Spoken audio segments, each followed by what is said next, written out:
जय माँ काली। तो आज मैं आप सबके लिए एक बहुत ही महत्वपूर्ण विषय लेकर आई हूँ और वो विषय ये है कि कुछ समय पहले मैंने अपने चैनल पर एक वीडियो अपलोड की थी जिसमें मैंने आपको ये बताया था कि अगर सवारी के दौरान आपके वचन झूठे हो रहे हैं या जब सवारी आती है तो आपको ये लगता है कि आप स्वयं वो बातें बोल रहे हैं या सवारी के दौरान जो भी बातें होती हैं वो सब आपको सवारी के बाद भी याद रहती हैं, तो उस पर कई भाई बहनों के रिस्पॉन्सेज आए थे कि उनके साथ भी कुछ इसी प्रकार से हो रहा है, तो उनको अब आगे क्या करना चाहिए। तो आज के इस वीडियो में मैं आपको बिल्कुल गहराई से बताऊंगी कि अगर आपके साथ भी कुछ इसी प्रकार से हो रहा है तो आपको क्या करना चाहिए। तो आज का ये वीडियो आप सबके लिए बहुत ही ज़्यादा खास होने वाला है, इसलिए वीडियो को एंड तक ज़रूर देखें। और अगर आप हमारी वीडियो को पहली बार देख रहे हैं और हमारे चैनल पर नए हैं तो हमारे चैनल को सब्सक्राइब करके नोटिफिकेशन बेल को प्रेस कर लीजिए, क्योंकि हमारे चैनल पर आपको इस प्रकार की भक्ति, पूजा पाठ, साधना, माँ काली और अन्य देवी देवताओं से जुड़ी वीडियोस मिलती रहेंगी। इसके साथ ही अगर आपके मन में भी कुछ इसी तरह के प्रश्न हैं तो उनके उत्तर भी आपको हमारी वीडियो के माध्यम से ही मिलेंगे, इसलिए हमारे चैनल के साथ जुड़े और ज़्यादा से ज़्यादा हमारे चैनल को शेयर करें। तो चलिए वीडियो को शुरू करते हैं। तो सबसे पहले मैं आपको ये बता देती हूँ कि एक व्यक्ति के साथ ऐसा होता क्यों है। पर वैसे तो मैंने पिछली वीडियो में बिल्कुल डिटेल में इस बारे में बताया है कि एक व्यक्ति के साथ ऐसा कब और क्यों होता है और इसके पीछे के क्या कारण हैं। और अगर आपने वो वीडियो नहीं देखी है तो आप सबसे पहले हमारी उस वीडियो को देख लीजिए। आप हमारे चैनल पर जाकर उस वीडियो को देख सकते हैं और उस वीडियो का लिंक भी मैंने नीचे डिस्क्रिप्शन में डाल दिया है, आप वहाँ से जाकर भी उस वीडियो को चेक कर सकते हैं। पर जिन्होंने वो वीडियो नहीं देखी है मैं उनके लिए थोड़ा सा बता देती हूँ कि एक व्यक्ति के साथ ऐसा क्यों होता है। तो जब किसी व्यक्ति पर शुरुआत में नई नई किसी देवी या देवता की सवारी आती है तो वो सवारी अपने पूर्ण रूप से यानी कि पूर्ण ऊर्जा या अपने पूर्ण वेग से नहीं आती, मतलब उस सवारी की कुछ परसेंट ही उस व्यक्ति के शरीर में आते हैं। मान लीजिए सवारी सिर्फ 20% या 25% ही उस व्यक्ति के शरीर में आती है और 75% या 80% वो व्यक्ति ही होता है।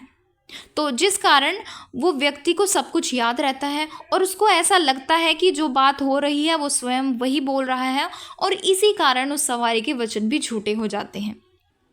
और ये सब कुछ उस सवारी की ऊर्जा यानी कि उस सवारी के परसेंटेज पर ही डिपेंड करता है।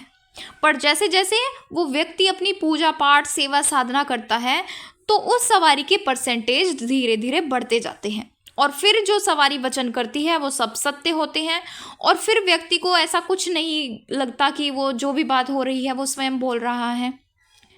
तो अब मैं आपको बताती हूँ कि ऐसे में आपको क्या करना चाहिए। तो जो अब मैं आपको बताने जा रही हूँ उसको ध्यान से सुने। तो सबसे पहला कार्य आपको करना है व्रत रखना, यानी जिस भी देवी देवता की आप पर सवारी आ रही है या जो भी आपके इष्ट हैं, मान लीजिए अगर आपको माँ काली की सवारी आती है या हनुमान जी के दूत या वीर की सवारी आती है या अन्य किसी ग्रामीण देवी देवताओं की सवारी आती है, तो आपको उन देवी देवताओं के विशेष दिन पर व्रत रखने शुरू होंगे। तो हफ्ते में जैसे कि सभी देवी देवताओं के एक विशेष दिन होते हैं, तो आप हफ्ते में एक बार अपने इष्ट देवी देवता के नाम का या जिस भी देवी देवता की आप पर सवारी आती है उनके नाम का व्रत रखना शुरू करें। अब अगला कार्य आपको करना है, अपने इष्ट देवी देवता की या जिस भी देवी देवता की आपको सवारी आ रही है उनके विशेष दिन पर उनके नाम का हवन करना चाहिए। आप हवन स्वयं अपने घर में कर सकते हैं और हवन किस प्रकार से करते हैं उसकी बहुत ही सरल विधि मैंने वीडियो बनाकर अपने चैनल पर अपलोड की हुई है, आप वहां से जाकर चेक कर सकते हैं कि हवन कैसे किया जाता है। क्योंकि हवन करने से आपकी ऊर्जा बहुत ही तीव्रता से बढ़ती है और ऊर्जा बढ़ने से ही आपकी सवारी की परसेंटेज भी बढ़ती है, इसलिए कम से कम हफ्ते में एक बार तो हवन ज़रूर करें और हो सके तो आप हफ्ते में 2 या 3 बार भी अपने इष्ट देवी देवता या जिनकी आप पर सवारी आती है उनके नाम से हवन कर सकते हैं। और हवन आपको उन मंत्रों या उन पाठ का करना है जो आप अपने इष्ट देवी देवता के लिए रोजाना जप करते हैं,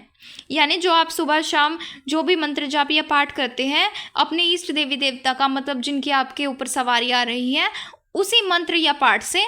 हफ्ते में कम से कम एक बार हवन तो ज़रूर करें। अब अगला कार्य आपको करना है, हफ्ते के एक दिन अपने इष्ट देवी देवता या जिनकी आपके ऊपर सवारी आ रही है उनके मंदिर ज़रूर जाएं। जैसे शनिवार को माँ काली का दिन होता है तो उस दिन माँ काली के मंदिर जाएं, और आप अपने घर के आसपास वाले मंदिर भी जा सकते हैं और वहाँ पर आपको माँ काली की सेवा करनी होगी। सेवा में आपको वहाँ पर झाड़ू पोछा कर सकते हैं या माँ को स्नान करा सकते हैं या श्रृंगार कर सकते हैं, पर सबसे बड़ी सेवा वहाँ पर सफाई की होती है। आप ज़्यादा से ज़्यादा वहाँ पर मंदिर में सफाई करें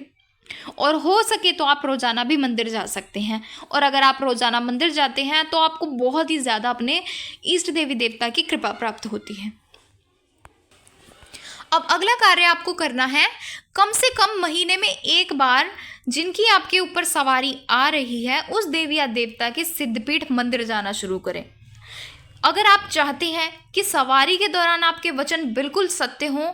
और जो भी आपके इष्ट या देवी देवता हैं या जिनकी आपके ऊपर सवारी आ रही है वो आपकी विनती को तुरंत स्वीकार करें, तो आप महीने में कम से कम एक बार अपने उस देवी देवता के मंदिर जाना शुरू करें। आपको उनके मंदिर जाना होगा। और सिद्धपीठ मंदिर यानी कि जो भी उस देवी देवता का मुख्य मंदिर होता है, जैसे माँ काली का कई सिद्धपीठ मंदिर हैं या गोगा जहरवीर जी का जैसे बागड़ में है, तो इस तरह से सभी देवी देवताओं का एक सिद्धपीठ मंदिर ज़रूर होता है। आप महीने में एक बार उनके सिद्धपीठ मंदिर जाना ज़रूर करें और फिर अपने जीवन में आप स्वयं उन बदलावों को महसूस कर सकते हैं। उसके बाद अगला कार्य है, जिनकी भी आपको सवारी आती है आप उनके नाम का हफ्ते में एक बार अंग्यारी या कपूर पर भोग देना शुरू करें। और ध्यान रहे कि आपको भोग कपूर या अंग्यारी के माध्यम से ही देना है,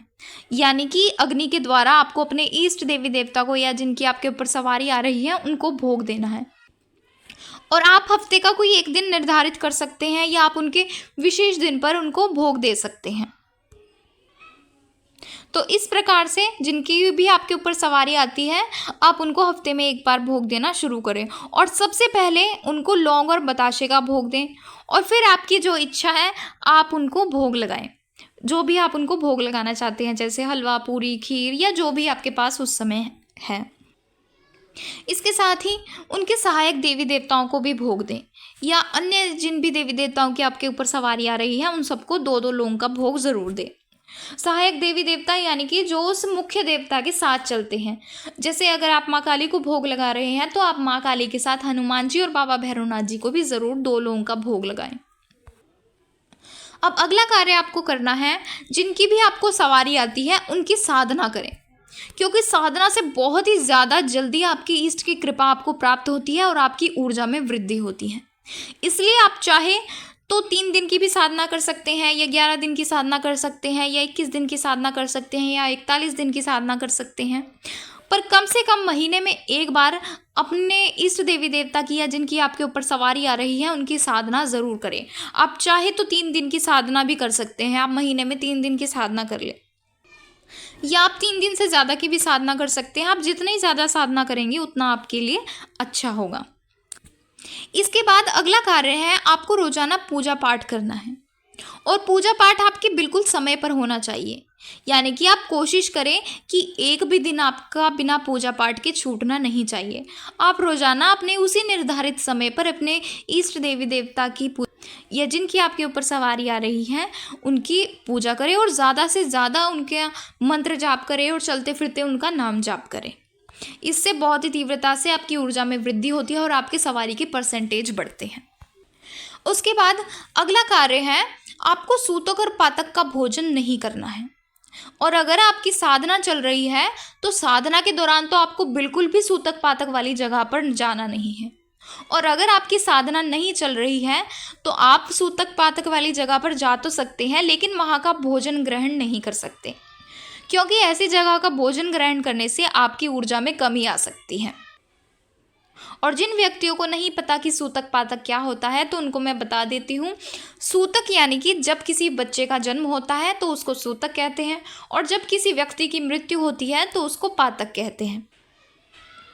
तो इस दौरान आपको 1.25 महीना तक ऐसी जगह पर नहीं जाना होता, यानी कि जब किसी व्यक्ति की मृत्यु हुई हो या तो किसी व्यक्ति के घर में किसी बच्चे का जन्म हुआ हो,